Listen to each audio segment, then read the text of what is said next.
Welcome to Scrolling to Death. Today I have the founder of Defend Young Minds, Kristen Jenson. Hi, Kristen. Hey, Nikki. Good to be here with you. Thank you. Yes, I'm excited to have this conversation. And we're here to talk about a topic that I think many parents avoid talking about, and that is pornography. You know, parents today grew up with little or no access to pornography online. And so when we were kids, we maybe got exposed through our dad's Playboy magazine, or, you know, maybe someone had a CD with some pictures on it, that kind of thing. And so I've heard parents in my community say, especially dads, they'll say, well, you know, they're going to look at porn at some point. So what's the big deal? And so that leads into my first question is, what is the big deal about porn nowadays, and how does it compare to when we grew up? Yeah, the porn of yesteryear is quaint in comparison. Right. Today's porn is so accessible. It's not just still photos, you know, it's full color, you know, video. Because of its addictive nature, the pornographers have had to push to make it more and more extreme, because with any addiction, you've got to keep, you know, upping the ante to get that same kind of level of high or arousal. So because of that, you've got more and more extreme pornography. So really, you know, vanilla porn, which is simply sex between a man and a woman, that's just like vanilla porn. You've got such extreme porn, including, you know, bestiality with children and multiple, you know, and rape scenes and on, you know, to the point where we don't even want to listen anymore about this. So it's just gotten so much more deviant and extreme that it's hijacking our children's sexual templates, right? It is teaching them what sex is all about. And that is not what sex is all about. I mean, porn is sex negative, right? We want to go in and teach them something positive about what, you know, the ideal of what sex can be. But porn is there to basically rob our children of that healthy sexual intimacy that can be in their future and can be such a foundation for a happy life. We need to warn our kids and help them understand why they don't want to get, you know, involved with pornography. Kids are getting access to devices earlier and earlier, and that's where they're getting access to porn, because often these devices have unrestricted internet access. What's the average age now that children are seeing pornography? Yeah, so I could give you a couple of ages. Okay. I could give you 3. Oh. That's not an average age, but 3-year-olds are seeing porn. Wow. The problem with average and statistics is, how do you do these studies? Right. Do you get kids from preschool to high school and then survey all of them and figure out which have seen it, which haven't? Right. Probably not going to be an approved study if you're including such young children. So what they do is they do studies where they ask people to look back and say, when did you first see porn? Okay. So, for example, Common Sense Media came out with a study just about a year ago, and they said that 15% of the teenagers, pretty much, that they had talked to, and they may have talked to kids as young as 11 or 12, that saw pornography at age 10 or younger. Okay. So 15% were seeing pornography before the age of 10. That's often before any parent is talking to their kids about sex. So then their first exposure is, you know, to pornography, and that's what sex is. And, you know, are you saying that, you know, and I've heard some kids or read where kids are saying, if that's what my parents are doing, like, I don't want to do that. I don't want to be slapped and choked, right, and my hair pulled and all these other horrible things. So there are other statistics say that 44% saw it intentionally, but 58% saw it accidentally, which means porn is predatory and their friends are showing it to them, right? So where kids might not go out and look for it themselves, they're seeing it on video games. They're seeing it in pop-ups. They're seeing it in all these other ways. Another statistic from Common Sense Media is that 71% who say they view it intentionally Mm-hmm. have viewed it within the week. So Mm-hmm. it's a regular habit. Mm-hmm. So it's unintentional exposure is a common experience. But get this, 45% in this one study, and I've seen it actually a little higher in other studies, but 45%, almost half of the respondents felt that online pornography gave helpful information about sex. That is scary because there's Mm-hmm. just so much misogyny in it. It is not helpful. It is not going to help kids have a great sex life when they get older. There's so many studies that say it's going to harm their intimacy and harm their ability to have a happy marriage. So that's what I have against porn. Yeah. So, well, let's dig into that. How does it affect them later on in life to see it this early? So what are you seeing there? Your first exposure to pornography is probably includes violence. So that's kind of the opposite of what we like to teach our children about sex, Yeah. right? Sex should, Yes. and so this is why I advocate for early, intentional early talks about pornography, age appropriate. But as they get a little older, talking about, okay, this is what ideally sex should be so that you can be happy and have a great sex life. And this is what, is going to harm you. These are the ideas. So it is just 180 degrees opposite, where porn leads to violence, leads to loneliness, leads to addiction, leads to, a degraded sexual practices and harmful sexual practices. Yeah. Whereas ideally, healthy sex is loving, is respectful, is Mm-hmm. kind, and it's consensual, and it's something that builds a relationship instead of destroys it. Where porn, I mean, if couples watch porn, they have a threefold risk of infidelity in their marriage, according to one study. So Wow. not actually going to help. So there are therapists that recommend couples watch porn. They should see the studies. Couples that watch porn together actually don't do very well in their Mm-hmm. marriages. And physical effects. So I found a stat that through the American Medical Association that hours spent watching porn was negatively correlated with the amount of gray matter in the front of the brain. So Yep. more porn watching, less gray matter, dulled the ability to actually feel pleasure and motivation.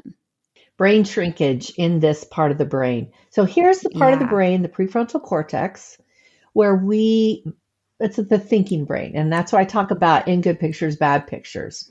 Mm-hmm. Um, the thinking brain is where we learn to make good decisions, stop, think about things, weigh the consequences, all those things that we need as an adult to function well and to make good choices. Mm-hmm. When that feeling part of the brain hijacks the thinking part of the brain, the thinking part shrinks. You're not using it as much, so you lose it. So you have actual shrinkage. This is an MRI studies.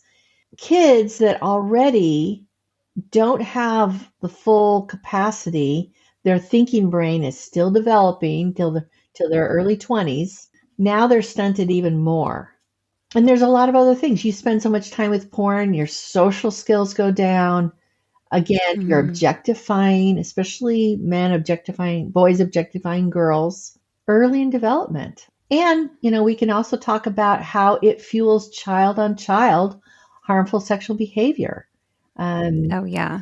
so there's no upside to a child seeing pornography. Absolutely none. Yeah.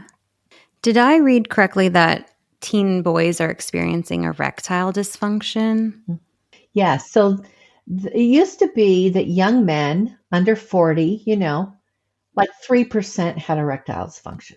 Fast forward through now, we have, smart devices with porn on them, Mm-hmm. and it has gone up 1,000%. A third of young men now have erectile dysfunction.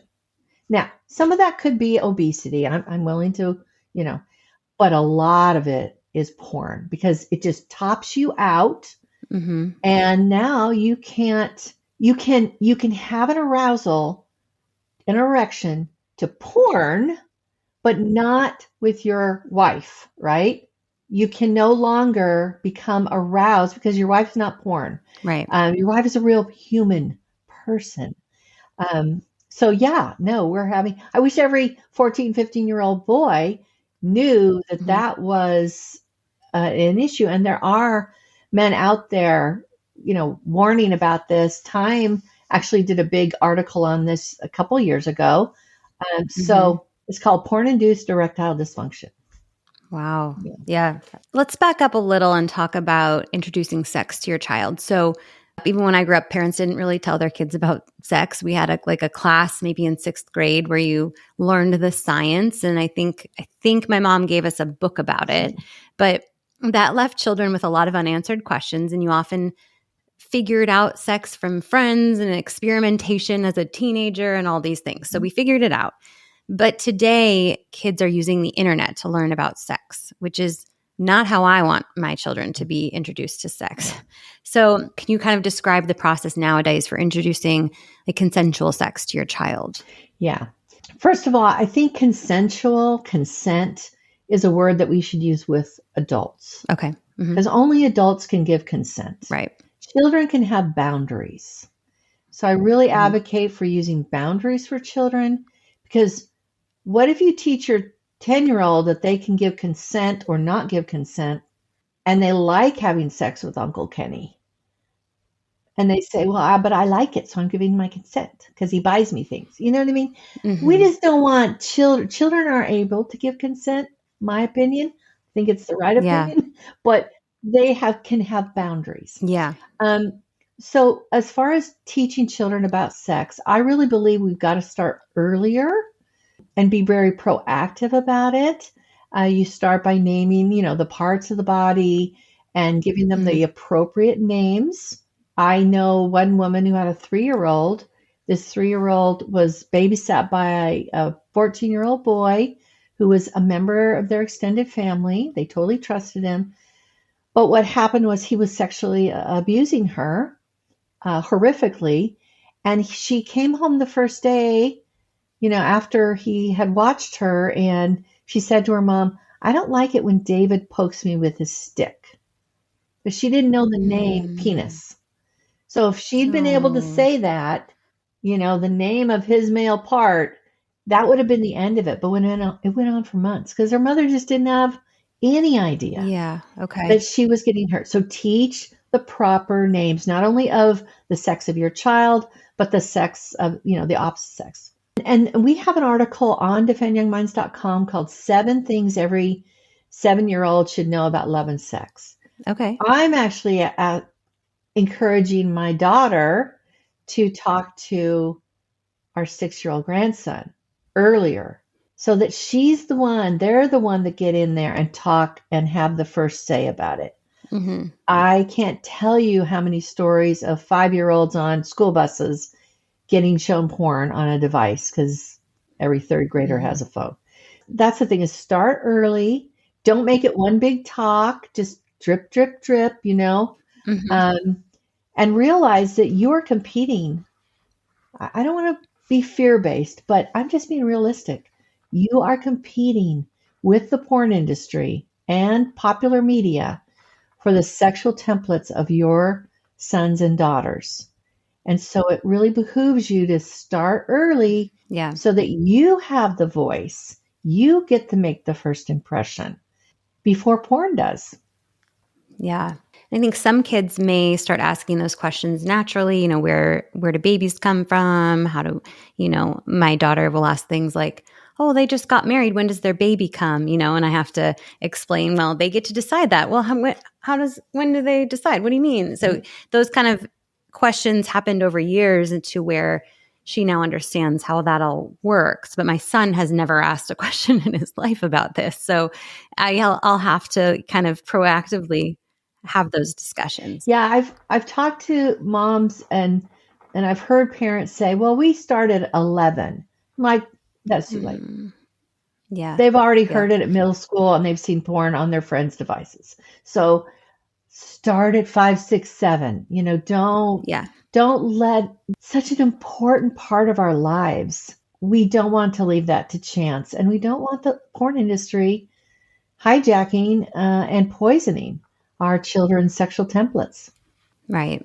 I mean, and my son is 6, and there's rumors of children in his class who have unrestricted access to their devices who are watching porn on their Yeah, iPads at home. yeah. And so don't think it's not happening at 6 years old or I know we younger. don't want to believe this. I know. It's So horrible. I wish I didn't have this job.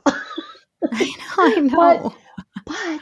but it's real, it's true, and unfortunately, until we can do better, and big tech and whatever can do better at protecting children from seeing this material, then we've got to step in and develop an internal filter and open the channels of communication so they know they can come and talk to us Hmm. when they see something, when they hear something.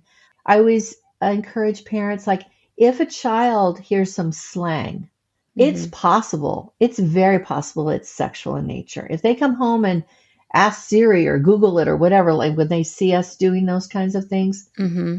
then they're going to see or possibly be exposed to some sexual material that you don't want them to see. So have them come to you, teach them. If you hear something you don't understand, come. And if I don't know it, I'll look it up and I'll find the answer Yeah. so that you're setting yourself up as the expert on sex and, and its counterfeit, right? So they Yeah. feel totally comfortable and safe coming to you. Okay, so you're advising we need to start talking about pornography to our kids at young ages, and you've created some books that help us to introduce the topic. They're called "Good Pictures, Bad Pictures," and I'll link to those in the description. But can you kind of overview what parents can expect to find in those books? Yes. So the first book I wrote was for 7 to 11-year-olds. And Hmm. it really talked about what I felt was the most concrete thing that kids are not nuanced. They are black and white. They are literal. Hmm. And so the most concrete thing I felt like I could teach them was about their brain and how, and about addiction, because we live in this world awash in addictive Hmm. substances and behaviors, right? So Hmm. Good Pictures, Bad Pictures, Porn Proofing Today's Young Kids teaches children what pornography is, so an age appropriate definition, Hmm. teaches them why it's harmful, really good reasons to reject it. And mostly we talk about, I mean, we hit on a few other things, but mostly we talk about addiction and protecting the Hmm. brain from addiction. So this really can be expanded to any kind of addiction. And then third, we give them a plan. So in this book, right there, it's the can do plan. Hmm. And I got asked to write one for younger children. Hmm. And to be honest, I was even shocked, and they're like, well, do you have something for preschoolers? There it is. Yeah, I appreciated this for even my 8-year-old. Like we did this one first, and then I'm going to upgrade to the next conversation. But I liked that intro even at that age. Yeah, I've heard a lot of parents doing that. They kind of start with the younger one and then move up Hmm. to the one that has more words and more, explanation. Yeah. The older one has like chapters, so with discussion questions after each one, and you can kind of take it more kind of like slowly. So then the junior one, it's similar in the sense of it gives kids an age appropriate definition. It Hmm. gives kids, a warning that it's harmful to their brain to look at these pictures. Not that they're going to be, forever harmed if they see it once, right? We're not freaking people out. Yeah. And we're not shaming children. If you've seen a bad picture, there's something good you can do. You can, and then we have the plan, turn, run, and tell. Hmm. So there's a can do plan for the older kids, who's a little more involved, and then the turn, run, tell for the younger kids. Hmm. And it's just a way for them to begin protecting themselves. And we don't want to put the onus on children, but Hmm. the fact is, we can't be there every moment. Yeah. If they go over to someone's house, a friend's house, if they're in the care of somebody else, if they're with their cousins, or, we just don't know when and where this might happen. And if they're prepared and they know what to do, then they can be just so unburdened.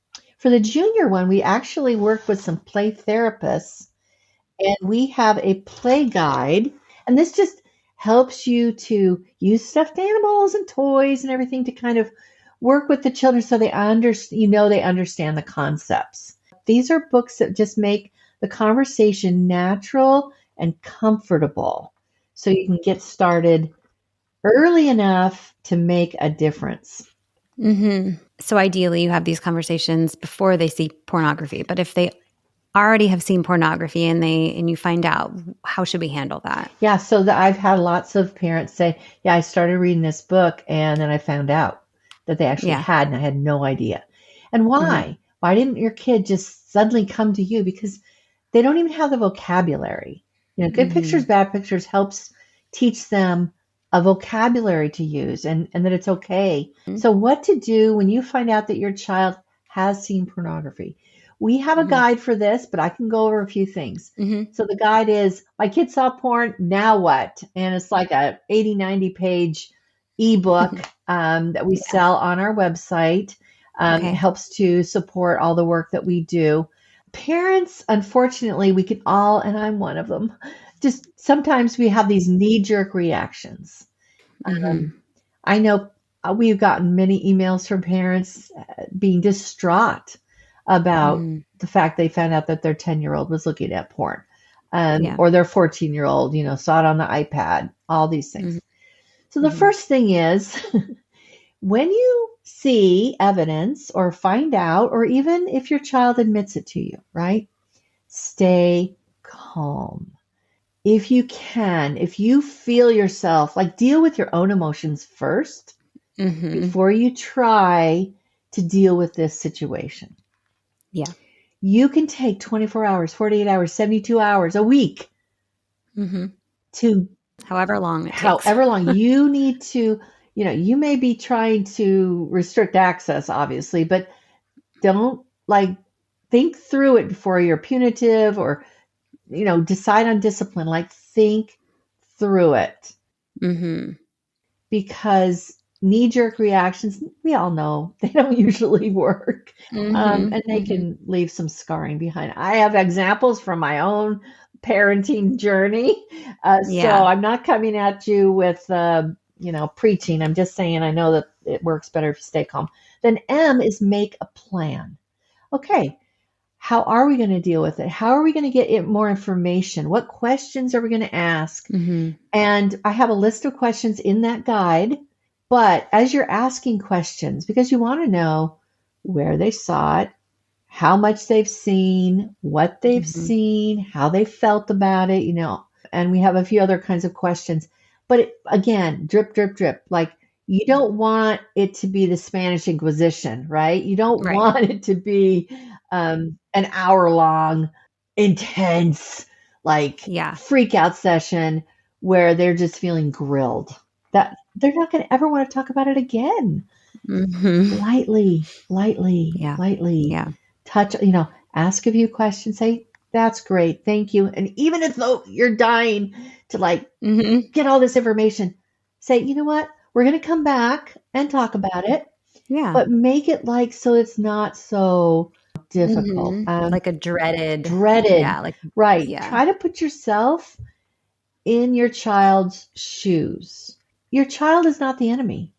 Porn is the enemy. And your child truly is a victim. Even if you've had this conversation with them, it can be so alluring, We have to mentor them. We all make mistakes, right? So as adults, we make mistakes. I mean, we make mistakes every day. Come on. We have to be okay with our kids making mistakes in this area and working with them and just trying to persuade them,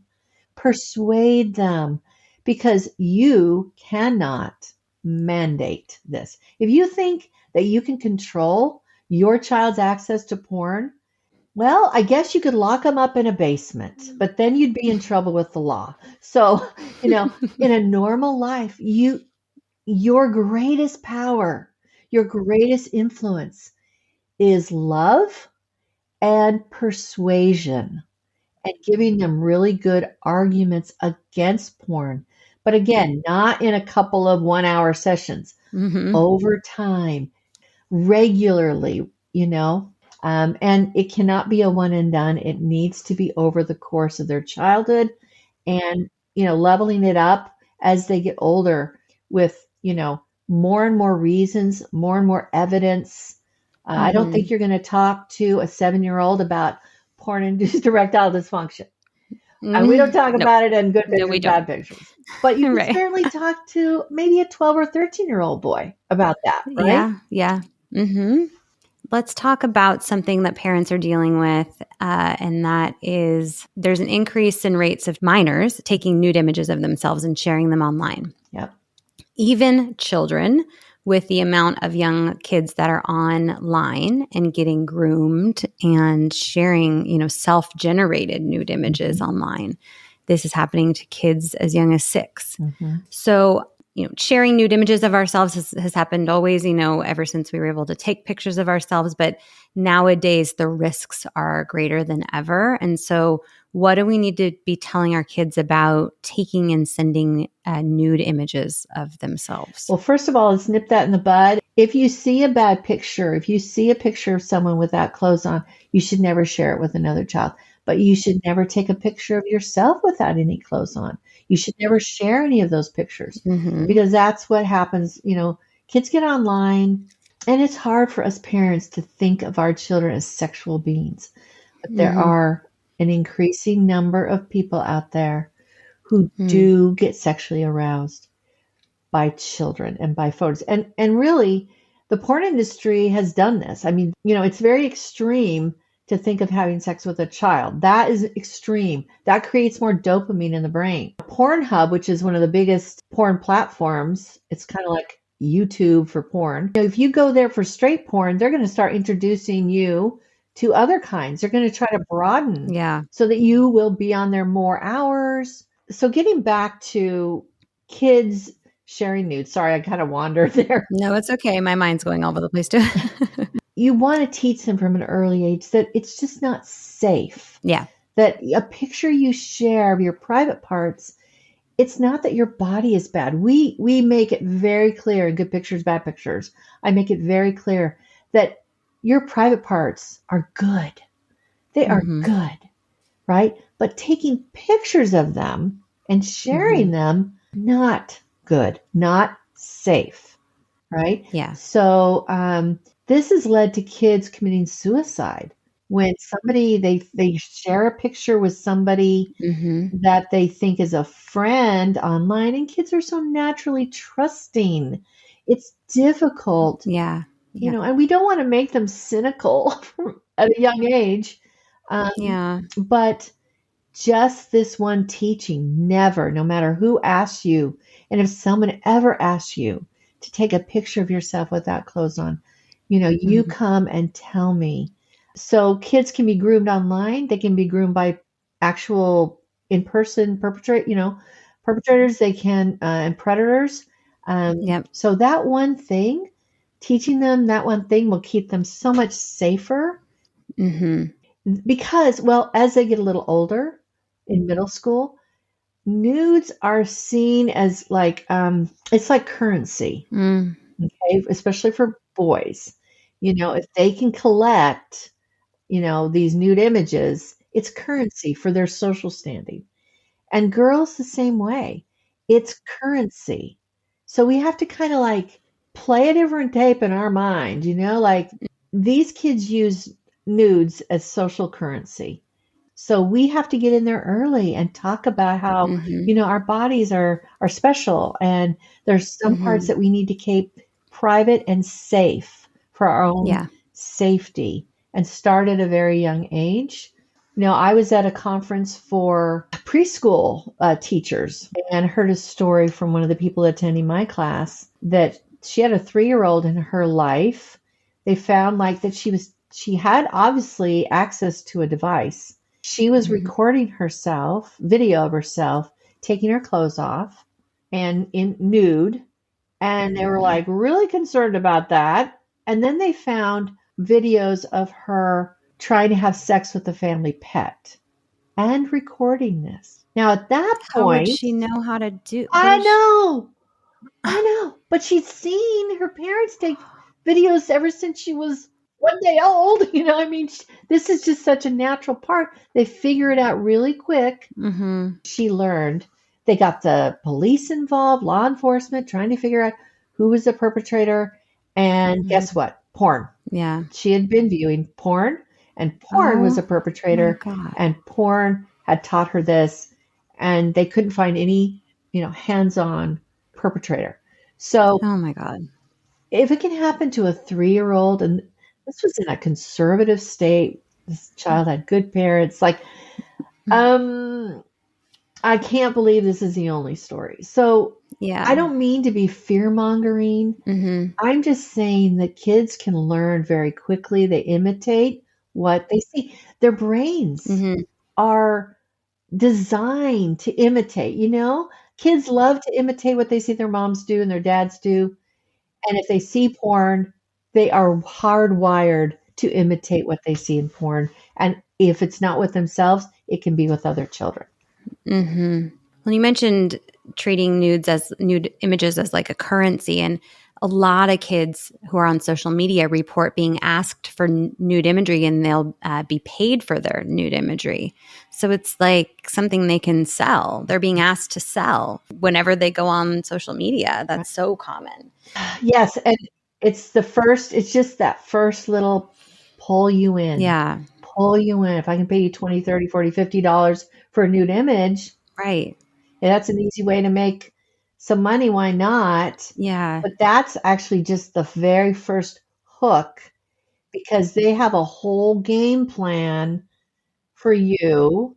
And that's just the very first step. So if we can, as our kids get on social media, and we honestly at Defend Young Minds, we have seen the studies, and we really truly believe children are better off of social media until 16. Agree. And that may sound extreme, but look at the science, and that's what it's telling us.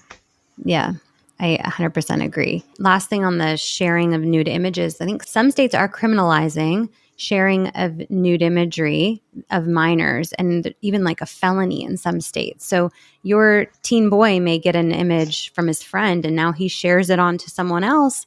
He could be charged in court. So it's not worth it. Parents could be charged. Wow. Yeah. Okay, so who owns the phone? Right. Who's paying for the monthly? Who is legally liable for the phone? The parent is. And that's another point. When you allow your child to have a phone, first of all, I hope you look into the phones that are safer phones. Bark, Gab, TrueMe, Pinwheel. We have comparison articles on all of those. But when they have like access to this, I really wish that you give them the gift of access and not the thing itself. Because once they say, oh, this is my phone, I can do whatever I want with it. Yep. Instead of, well, I have access to this phone, but I got to live by your rules. And can I say one more thing? Yeah. Kids do not deserve privacy on their phones. Okay? Right. That is an insidious idea.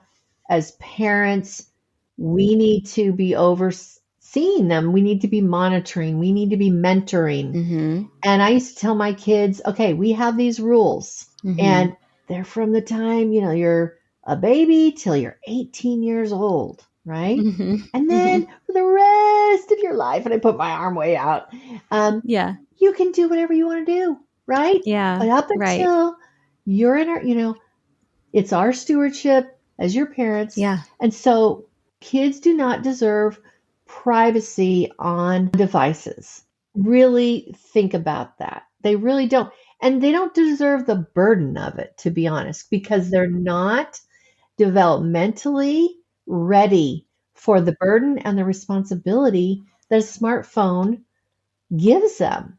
Yeah, I 100% agree. And that's a common theme in parents when it comes around to the holiday time and you see all those ads for, give your kid this device. It's like, no, okay, we can't give it as a present because then they think that it belongs to them. And then imagine in a month when they're watching porn on their phone and you want to take it away, they're like, no, it's mine. You gave it to me. You know? Right. There's a case, and I know you'll probably recognize it, but it's where the parents are being tried for the young man who took a gun and killed 4 people at, I believe, his high school. The parents are being tried and found guilty.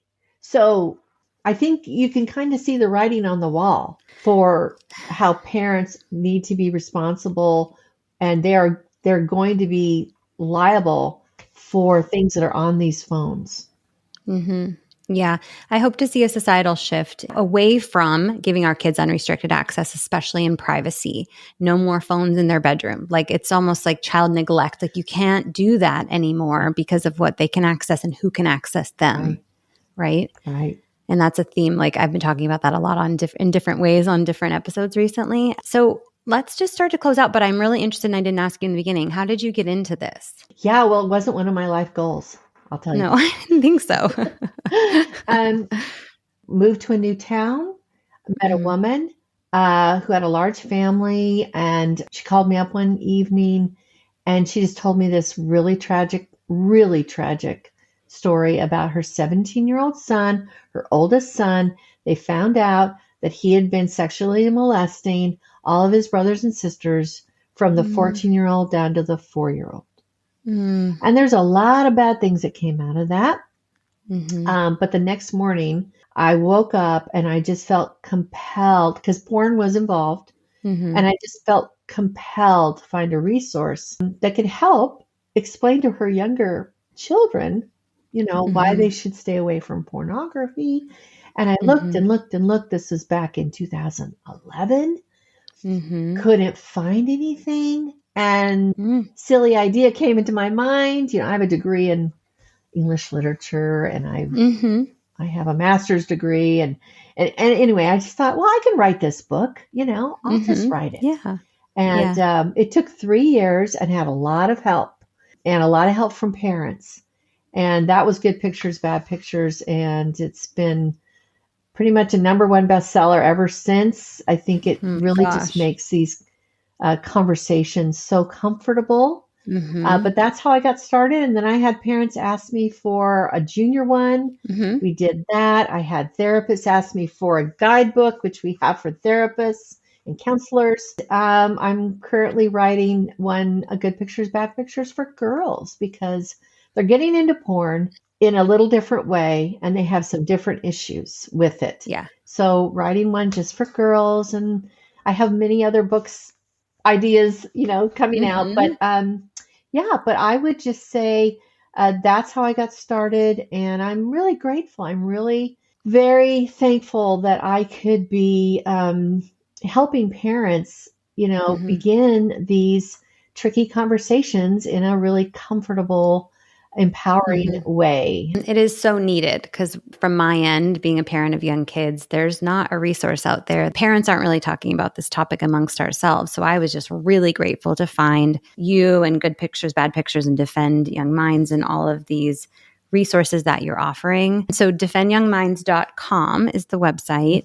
And then anywhere else that you would encourage listeners to connect with you. Yes, you can connect with us on Instagram, Facebook. I'm starting to be on LinkedIn and X. We are on X. So all those places, we'd love for you to download one of our free guides. We have several free guides, including, is my child ready for a smartphone? And we have a digital safety planner. We have several others on defendyoungminds.com under the guides that you can download. Some of them have a small cost. Some of them are completely free. It's our gift to you. And then join us, subscribe to our newsletter. We put one out every week. Great. And just have tons of timely articles, great content. And all of this it's my gift back to parents, and a big thank you for, purchasing Good Pictures, Bad Pictures. And then we give it back on our website through all of this great content and through our social media. And we're really grateful for that. And I just agree that we need to be having these conversations early and not let the internet do that job for us. And the point that I made earlier, like we don't live in a society anymore where we can afford to let our kids kind of figure it out on their own. So No. really grateful for you and Defend Young Minds. Thank you. We really, Nikki, we have two choices, and that is let the internet do it, and cross our fingers. Yeah. Or be intentional and defend their young minds. And I think that's really the better way to go, because the other way hasn't been working. No, not at all. Thank you, Kristen, for being here. I really appreciate your work. Thank you, Nikki.